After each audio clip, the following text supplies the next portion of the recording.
অসম ৰাজ্যিক কৃষি বিপণন পৰিষদৰ দ্বাৰা অনুমোদিত বজাৰ দৰ এনেধৰণৰ যোৰহাট বজাৰত ভেন্দি প্ৰতি কুইণ্টলত ন্যূনতম মূল্য ২৫০০ টকা,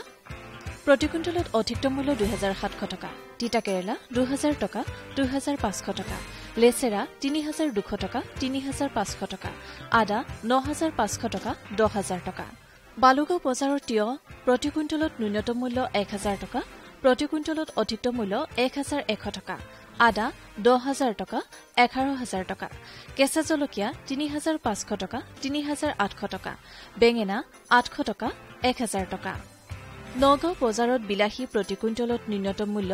১২০০ টকা, প্ৰতি কুইণ্টলত অধিকতম মূল্য ১৫০০ টকা, ৰঙালাও ১২০০ টকা, ১৪০০ টকা, তিয়হ ১৫০০ টকা, ১৬০০ টকা, আদা ৩৫০০ টকা, ৫০০০ টকা। কেন্দ্ৰীয় বতৰ বিজ্ঞান প্ৰতিষ্ঠানৰ পৰা পোৱা বতৰৰ আগলি বতৰা অনুযায়ী গুৱাহাটী আৰু ইয়াৰ উপকণ্ঠ অঞ্চলৰ বতৰ ঘাইকৈ ফৰকাল হৈ থাকিব। বতাহ প্ৰতি ঘণ্টাত ২৩ কিলোমিটাৰ বেগেৰে বলিব। আপেক্ষিক আৰ্দ্ৰতা ৭০% ভিতৰত থাকিব।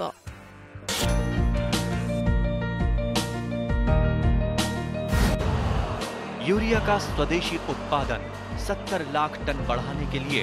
6 उर्वरक संयंत्रों का उद्धार किया जा रहा है। FCIL के गोरखपुर, सिंदरी, तलचर और रामागुंडम संयंत्र, HFCL की बरौनी इकाई और BVFCL की नामरू फोर्थ। सोने पर सुहागा ये है कि देश में अब बनेगा सिर्फ नीम लेपित यूरिया, क्योंकि इससे होगा किसानों का फायदा ही फायदा। अनाज का उत्पादन 10% तक बढ़ेगा। बढ़ेगी 10 से 15% नाइट्रोजन क्षमता।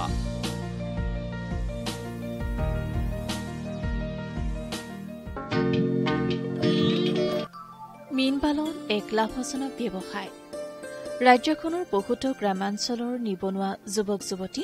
মীন পালনৰ দৰে লাভজনক কৃষি ব্যৱস্থাৰ জৰিয়তে স্বনিয়োজন হ'ব পাৰিছে। মীন পালনৰ বাবে আটাইতকৈ প্ৰয়োজনীয় উপাদান হ'ল গুণগত মানদণ্ডৰ মীন পোনা আৰু মাছৰ পৰিপূৰক খাদ্য। এপ্ৰিল-মে মাহত নিৰ্দিষ্ট নিৰিখত ডাঙৰ আকৃতিৰ মীন পোনা মেলিব লাগে। প্ৰতি বিঘা পানীকালিত এনে পোনাৰ নিৰিখ হ'ল প্ৰায় ১০০০টা। পোনা মেলাৰ পাছত পুখুৰীত নিয়মিত হাৰত মাছৰ খাদ্য যোগান ধৰিব লাগে। মাছৰ পৰিপূৰক খাদ্য আৰু মিনাৰেল আদি বজাৰত উপলব্ধ হৈছে আৰু এইবোৰ প্ৰয়োগ কৰি মীনপালকসকল উপকৃত হৈছে। ৰাজ্যখনৰ অন্যান্য প্ৰান্তৰ লগতে মৰিগাঁও জিলাৰ জাগিৰোডৰ সমীপৰ পালিগুৰি অঞ্চলটো মীনপালনৰ বাবে এক আকৰ্ষণীয় অঞ্চল হিচাপে পৰিগণিত হৈছে।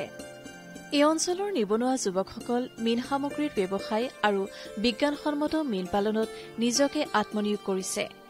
জাগিৰোড অঞ্চলত মীন পালনৰ ব্যৱসায় সম্প্ৰসাৰণ আৰু ইয়াৰ ভৱিষ্যত সম্ভাৱনীয়তা সন্দৰ্ভত জাগিৰোড পালিগুৰিৰ চাকুমাকু গাঁৱৰ যুৱক বিষ্ণু ডেকাই এনেদৰে কয়। আমি গম পাইছোঁ যে আপুনি নীল বিপ্লৱ হয় ফিচাৰী ফাৰ্মাৰ্ছ প্ৰডিউচাৰ্ছ কোম্পানী হয়, এই কোম্পানীটোৰ আপুনি অধ্যক্ষ হিচাপত আছে। হয় হয় হয়। এই কোম্পানীৰ জৰিয়তে আপোনালোকে কেনেদৰে মানে আমাৰ এই জাগিৰোড অঞ্চলত সঁচা অৰ্থত নীল বিপ্লৱ কৰিব বিচাৰে? হয় ছাৰ, আমি যেতিয়া আমাৰ নীল বিপ্লৱ নামৰ FPC-টো গঠন কৰিবৰ কাৰণে প্ৰয়াস কৰিছিলোঁ,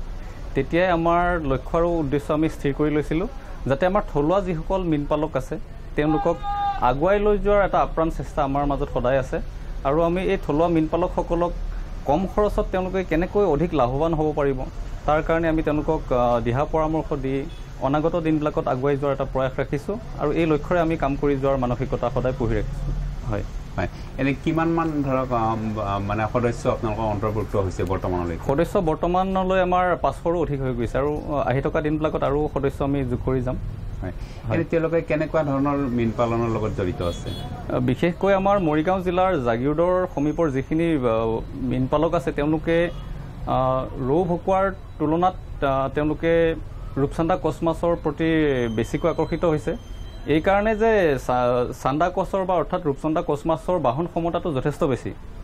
আনহাতে ৰৌ ভকুৱাৰ ক্ষেত্ৰত কি হয় যে সময়টো বেছিকৈ লাগে, খৰচ কম হ'লেও সময়টো বেছিকৈ লাগে। আনহাতে চান্দা কচৰ ক্ষেত্ৰত সময়টো কম লাগে, বাহন ক্ষমতা বেছি। গতিকে আমাৰ যিসকল মীনপালক আছে তেওঁলোকে তুলনামূলকভাৱে তেওঁলোকে এটা সম্ভাৱনা দেখা পাইছে যে চান্দা কচ কম সময়ত তেওঁলোকে অধিক লাভৱান হ'ব পাৰে, আৰু সেইকাৰণে তেওঁলোকে চান্দা কচৰ প্ৰতি আকৰ্ষিত হৈছে। আমি এইখিনি দেখি আহিছোঁ। তাৰমানে কচ মাছ যিটো, এই কচ মাছটো তেওঁলোকে বিক্ৰীৰ কাৰণে হয়তো আমাৰ চুবুৰীয়া ৰাজ্যবিলাকলৈকে পঠিয়াই নহয়? হয় হয় হয়, বিক্ৰীৰ কাৰণে পঠিয়াই। এই ক্ষেত্ৰত তেওঁলোকে কেনেকুৱা ধৰণৰ খাদ্য ব্যৱহাৰ কৰে বাৰু? খাদ্যৰ ক্ষেত্ৰত বিশেষকৈ আমাৰ ইয়াতে ফ্লটিং দানা ব্যৱহাৰ কৰা হয়, আৰু আমি নিজাকৈও ইউনিবাইট আৰু চাৰ্পিন্স দানা ফাৰ্মাৰসকলক এটা সীমিত খৰচত বা তেওঁলোকে এটা গ্ৰহণযোগ্যতা মানত যাতে তেওঁলোকে পায় তাৰ কাৰণে আমি প্ৰচেষ্টা ৰাখিছোঁ। আৰু তেওঁলোকে বহুতেও ফ্লটিং দানাৰ সমান্তৰালভাৱে তেওঁলোকে ছিংকিং দানাও ব্যৱহাৰ কৰে, যিটো পানীত ডুবমান দানা। কিন্তু পানীত ডুবমান দানাটোৰ ক্ষেত্ৰত কেইবাটাও প্ৰত্যাহ্বানৰ মুখামুখি হ'ব লগা হয়, যেনেকৈ এমনিয়াৰ সৃষ্টি হয়। দানাখিনি কিমান খাইছে কিমান নাখাইছে সেইটো ফ্লটিং দানাত যেনেকৈ গম পোৱা যায় তাৰ তুলনাত ছিংকিং দানাৰ ক্ষেত্ৰত গম পোৱা নাযায়। অৰ্থাৎ মাছে নোখোৱা দানাখিনি বা অতিৰিক্ত দানাখিনি পানীত মাটিৰ তললৈ গৈ পচি পনাই বিষাক্ত গেছ ফৰ্ম হ'ব পাৰে। সেইকাৰণে ফ্লটিং দানাৰ ক্ষেত্ৰতেই আমাৰ ফাৰ্মাৰসকল আকৰ্ষিত হৈছে, আৰু সেই বিষয়ে আমি পৰামৰ্শও দিছোঁ তেওঁলোকক যে ফ্লটিং দানাৰ প্ৰতি তেওঁলোকে আগ্ৰহী হওক, আকৰ্ষিত হওক, আৰু তেতিয়াহে তেওঁলোকে লাভৰ পৰিমাণ দুগুণ কৰিব পাৰিব। হয়, আৰু আমি লক্ষ্য কৰিছোঁ যে আপুনি ব্যক্তিগতভাৱে এটা মানে ছ'চিয়েল মিডিয়াৰ যোগেদিও মীনপালকসকলক আকৰ্ষিত কৰিব বিচাৰিছে, কিছুমান কাৰিকৰী পৰামৰ্শ আপুনি আগবঢ়ায়। এই ক্ষেত্ৰত আপুনি কি কয়? মই বিগত আজি 5-6 বছৰৰ আগৰ পৰাই মোৰ ইউটিউব চেনেল বিষ্ণু ফিছ ফাৰ্মিঙৰ জৰিয়তে যিখিনি বাস্তৱিক জ্ঞান বা যিখিনি কাৰিকৰী জ্ঞান, ন্যূনতম জ্ঞানখিনি যিখিনি আমাৰ মীনপালকসকলে পাব লাগে বা তেওঁলোকে জানিব লাগে, এইখিনি অতি সহজ সৰল ভাষাত তুলি ধৰিবৰ কাৰণে প্ৰয়াস কৰিছোঁ। লগতে মোৰ এটা ফেচবুক গ্ৰুপ আছে, ফেচবুক পেজ আছে, বিষ্ণু ফিছ ফাৰ্মিং নামেৰে সকলোৱে চাৰ্চ কৰিলে পাব। আৰু ইয়াত মই সদায় এটা প্ৰচেষ্টা অব্যাহত ৰাখিছোঁ যাতে তেওঁলোকে সহজ সৰল ভাষাত যিখিনি প্ৰেক্টিকেল বা বাস্তৱিক জ্ঞানখিনি যাতে তেওঁলোকে আহৰণ কৰিব পাৰে, তাৰ ওপৰত মই বেছিকৈ ফ'কাছটো কৰিছোঁ। আৰু আমাৰ মীনপালকসকল উপকৃত হৈছে, তেওঁলোকৰ পৰা মই ভাল ফিডবেক পাই আহিছোঁ। জাগিৰোডৰ সমীপৰ মীনপালকসকল অন্যান্য মাছৰ লগতে পাংকাছ আৰু ৰূপচন্দা মাছৰ পালনত নিজকে আত্মনিয়োগ কৰিছে। এই দুবিধ মাছ প্ৰতি হেক্টৰত প্ৰায় 10 টন উৎপাদন কৰিব পাৰি। কিন্তু প্ৰয়োজনীয় কথা হ'ল এই দুবিধ মাছৰ বাবে প্ৰয়োজনীয় উপাদান যেনে মাছৰ খাদ্য আৰু মাছৰ পোনা, তদুপৰি কম পৰিসৰত কৰিব পৰা মাছৰ পোনা যেনে শিঙি আৰু মাগুৰ মাছৰ পোনাৰ ব্যৱসায়ৰ জৰিয়তে নিবনুৱা যুৱকসকল স্বনিয়োজন হ'ব পাৰিছে। জাগিৰোড অঞ্চলত শিঙি মাগুৰ মাছৰ পোনা প্ৰতিপালন সন্দৰ্ভত স্থানীয় শিক্ষিত যুৱক ৰাজাকুল ইছলামে এনেদৰে কয়। আমাৰ ইয়াত সকলো ধৰণৰ মাছৰ পোনা আৰম্ভ কৰি আপোনাৰ যদি কাৱৈ, শিঙি, মাগুৰ, পাভ, টেংৰা গুলছা যিটো বাংলাদেশৰ পৰা আহে, ইয়াৰ উপৰিও ভিয়েটনামী শ'ল, ভিয়েটনামিজ কাৱৈ আদি কৰি ৰূপচন্দা, পাংগাছ সকলো ধৰণৰ পোনা ইয়াতে পোৱা যায়। ইয়াৰ উপৰিও এই পোনাৰ লগতে যিখিনি খাদ্য প্ৰয়োজনীয় খাদ্য পোনা সৰুৰ পৰা ডাঙৰ হ'বলৈ আৰু কেনেদৰে খুৱাব লাগে গোটেইখিনি টেকনিকেল গাইডেন্স আমি প্ৰভাইড কৰোঁ। হয়, যদি আমাৰ মীনপালকসকলে ধৰক পোনা ল'বলৈ আহে তেনেহ'লে কেনেদৰে যোগাযোগ কৰিব পাৰে আপোনালোকৰ লগত? আমাৰ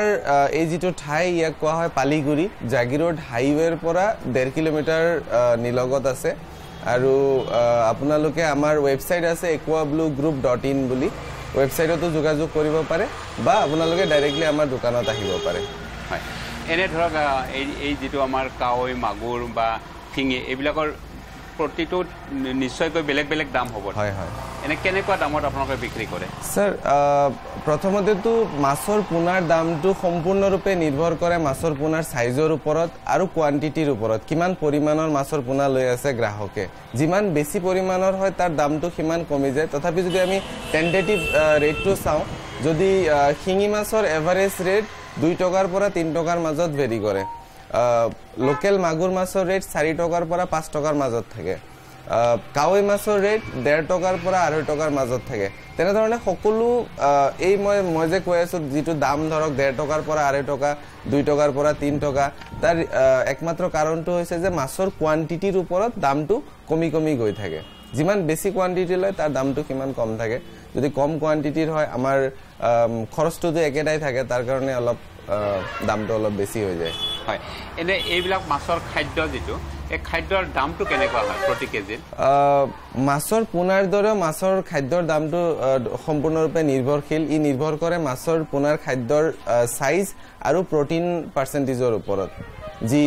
আমিষৰ পৰিমাণ থাকে যে যদি কম প্ৰটিনৰ খাদ্য হয় তাৰ দামটো কম যদি বেছি প্ৰটিনৰ খাদ্য হয় তাৰ দামটো বেছি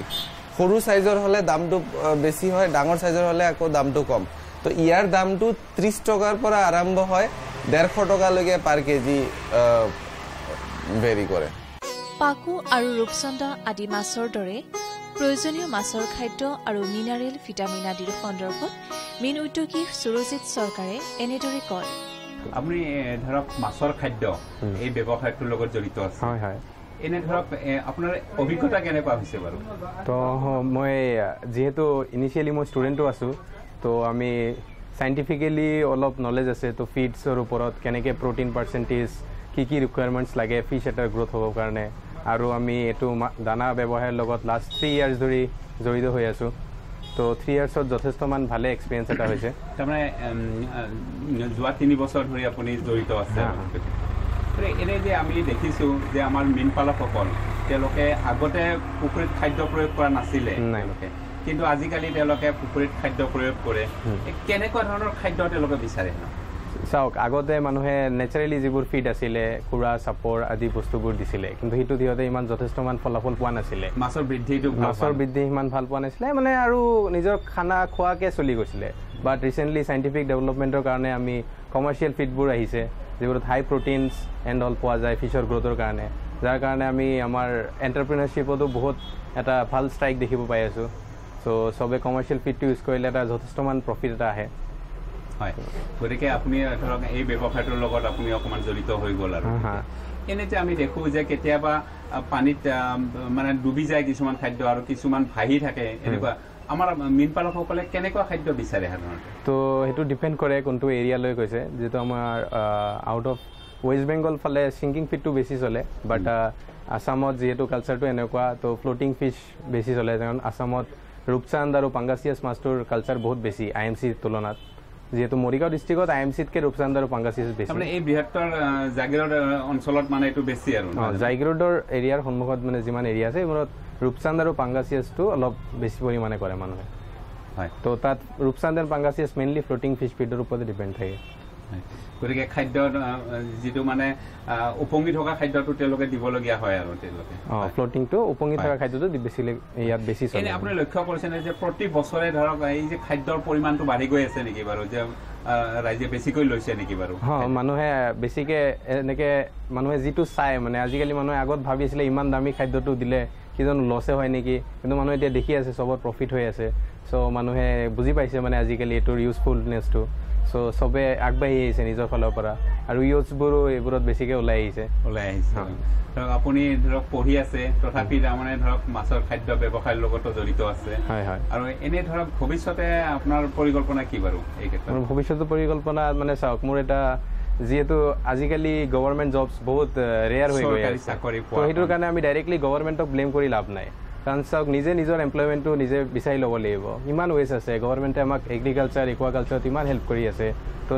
নিজে উপকৃত কৰিব পৰাকৈ দি আছে গভৰ্ণমেণ্টে আমাক তো আমি সেই সুযোগটো ইউজ কৰি আৰু নিজৰ স্কিলছ অলপ ডেভেলপ কৰি আমি এইটোত আগবাঢ়ি যাব পাৰিম হয় ভৱিষ্যতে তাৰমানে ধৰক আৰু অধিক পৰিসৰত আপুনি আগবাঢ়িব বিচাৰে নিশ্চয় যিহেতু এই দুবিধ মাছ পালন আটাইতকৈ খৰচী আৰু মীন পালকজন কিছু সচ্ছল হোৱাৰ প্ৰয়োজন মীন উদ্যোগী দেৱজিৎ চৰকাৰে পাকু মাছ আৰু পাংগাছ মাছ পালন সন্দৰ্ভত এনেদৰে ব্যক্ত কৰে আমি দেখিছোঁ যে মৰিগাঁও জিলাৰ এই চাকুমাকু অঞ্চলটো মীন পালনৰ বাবে এটা প্ৰসিদ্ধ অঞ্চল মানে আপুনি ধৰক এই অঞ্চলটোৰ যোৱা 7-8 বছৰে কিবা পৰিৱৰ্তন দেখিছে নেকি বাৰু 7-8 বছৰ আগত মানে আমাৰ ইয়াত ধান খেতি হৈ আছিল ধান খেতি হৈ আছিল এই গোটেই এৰিয়াবিলাকত আগত ধান খেতি কৰিছিলে কিন্তু নানান সমস্যা আৰু মাৰ্কেটটো আগত ধানৰ ইমান ৰেট পোৱা নাছিলে আৰু পানী জমি থাকে এনি টাইম এইবিলাক প্ৰব্লেমৰ কাৰণে এতিয়া চবেই আমি কেইজনমানে প্ৰথমত ফিচাৰী আৰম্ভ কৰিলোঁ ইয়াৰ দেখা দেখি চবেই এতিয়া লাহে লাহে ফিচাৰী কৰাত ইণ্টাৰেষ্ট পাই মানে আৰম্ভ কৰিছে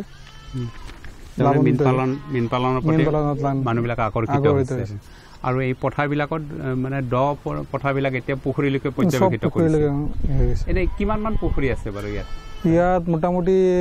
2000 বিঘামান ফিচাৰী আছে 2000 বিঘামান আছে তাৰমানে গোটেই অঞ্চলৰ মানুহখিনি এতিয়া মাছ পালনত জড়িত হৈ গ'ল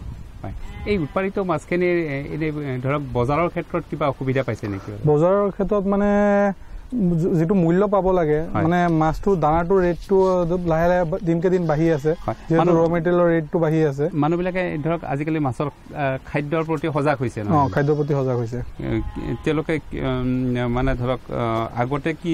খাদ্য ব্যৱহাৰ কৰিছিল আৰু এতিয়া কেনেকুৱা ধৰণৰ আগতে ধৰি লওক নেচাৰেল যিবিলাক টেকনিক ধৰি লওক ঘৰত যিবিলাক ভাত তাত পৰে এইবিলাক দিয়ে তাৰপিছত খলিও দিয়ে কিন্তু সেইবিলাকত মানে যিটো পৰিমাণে মানে প্ৰটিন পাব লাগে সেইটো প্ৰটিন পোৱা নাছিলে এতিয়া এই কাৰণে পেকেজিং ফিডবিলাক ইউজ কৰি আছে সবে ব্যৱহাৰ কৰি আছে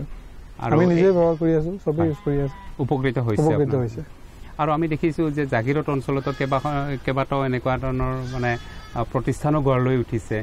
আপুনি তাৰ লগত জড়িত আছে মই নীল বিপ্লৱ এফপিচিৰ লগত জড়িত আছো গতিকে এই এফপিচিটোৰ জৰিয়তেও আপোনালোকে ধৰক মানুহবিলাকক উৎসাহ উদ্দীপনা দি আছো তাৰমানে বিশেষকৈ আপোনালোকে দুটা বস্তু কৰিছে মাছৰ উৎপাদন বঢ়োৱাটো আৰু মাছৰ বিপণন যিটো বিক্ৰীটো এই দুটা কাম কৰিছে মানে মাছৰ যিটো মূল্য পাব লাগে মানে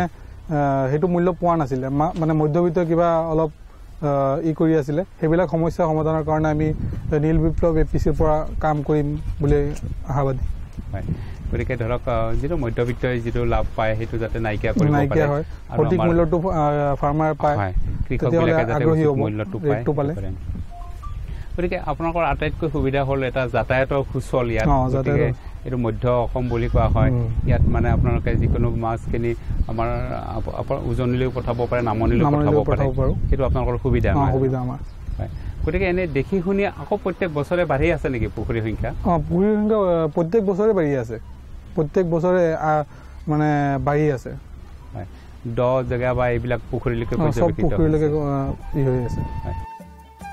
মৰিগাঁও জিলাৰ মায়ং উন্নয়ন খণ্ডৰ অন্তৰ্গত পালিগুৰিৰ চাকুমাকু অঞ্চল মীন পালনৰ দিশত এক সুনীল বিপ্লৱৰ দিশে আগবাঢ়িছে নিজৰ প্ৰচেষ্টা আৰু একাগ্ৰতাৰ জৰিয়তে প্ৰত্যেকজন মীনপালকে স্বনিয়োজন হোৱাত সন্তোষ প্ৰকাশ কৰি অঞ্চলটোৰ সমাজসেৱক পীযুষ ৰক্সিতে তেওঁৰ অভিব্যক্তি প্ৰকাশ কৰি এনেদৰে কয় আজি প্ৰায় 20 বছৰ ধৰি আমাৰ ইয়াতে মৎস্য পালন উৎপাদন হৈ আছে গতিকে আগত যেনেকৈ আমাৰ চাকুমাকু গাঁওখনত যিকোনো অভাৱ অনাটন আছিল যেতিয়া আমাৰ মৎস্য পালন আৰম্ভ হৈছে ফিচাৰী ডিপাৰ্টমেণ্ট আৰম্ভ হৈছে তেতিয়াৰ পৰা আমাৰ ইয়াত অভাৱ অনাটন বস্তুটো একেবাৰে নাইকিয়া হৈ গৈছে এতিয়া আমি দেখা পাইছোঁ এইটো কৰি কৰি কৰি কৰি এতিয়ালৈ এনেকুৱা এটা পৰ্যায় আহিছে গৈ আমাৰ যুৱচাম এতিয়া আগবাঢ়ি আহিছে যুৱচাম আগবাঢ়িছে মানুহে এতিয়া চাকৰিৰ প্ৰতি যিটো মানে ধাউতি আছিল সেইটো বাদ দি আমাৰ শিক্ষিত চামবিলাকো এতিয়া আমাৰ ফিচাৰীৰ লগত জড়িত হৈ আছে তেওঁলোক বহু উপকৃত হৈছে আমাৰ এই ফিচাৰী ডিপাৰ্টমেণ্টত মৎস্য উৎপাদন কৰি আগত যেনেকৈ আমাৰ অভাৱ অনাটন আছিল চোৰ চামাৰ এনেকুৱা হৈ আছিল আমি বাহিৰত বস্তু এটা থ'ব নোৱাৰিছিলোঁ কিন্তু এতিয়াৰ পৰা প্ৰায় 10 বছৰ আগত যেনেকৈ আমাৰ ঘৰৰ যিকোনো বস্তু কাহৰ বস্তু হওক সোণৰ বস্তু হওক ধান চাউল এইবিলাক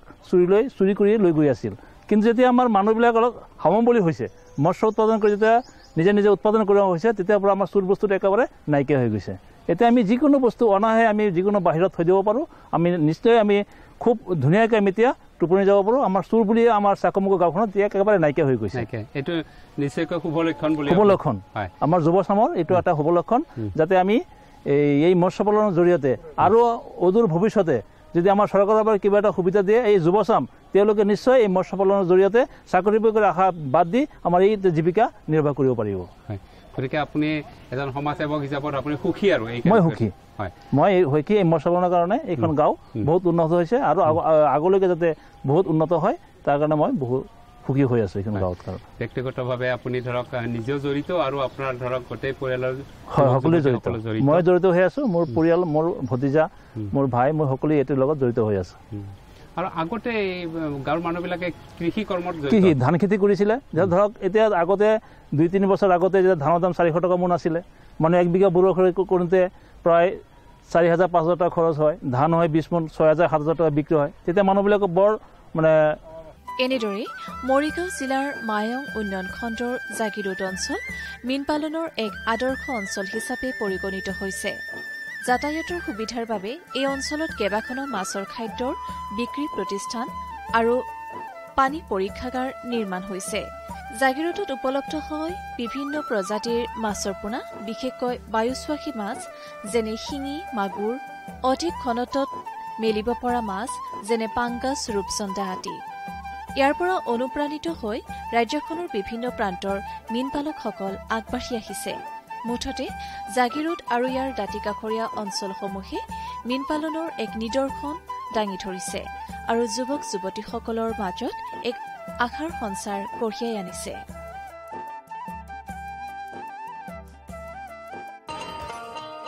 किसान भाइयों गांठ बांध लो, गांठ बांध लो,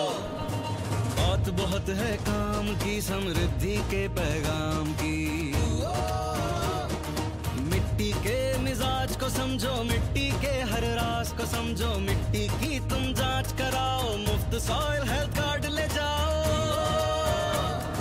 कभी मुनासिब बीज लगाओ, सही किस्म की खाद ले आओ, जितनी जरूरी उतनी डालो, सही मात्रा खुद पहचानो, इसको अपना मंत्र बना लो, मिट्टी की सेहत तो जानो। बात बहुत है काम की, कम लागत अधिक वरदान की, किसान भाइयों गांठ बांध लो। आज ही मिट्टी की जांच कराएं, राज्य सरकार के कृषि अधिकारी से संपर्क करें और मुफ्त में सॉइल हेल्थ कार्ड पाएं। कृषि और किसान कल्याण मंत्रालय द्वारा किसान हित में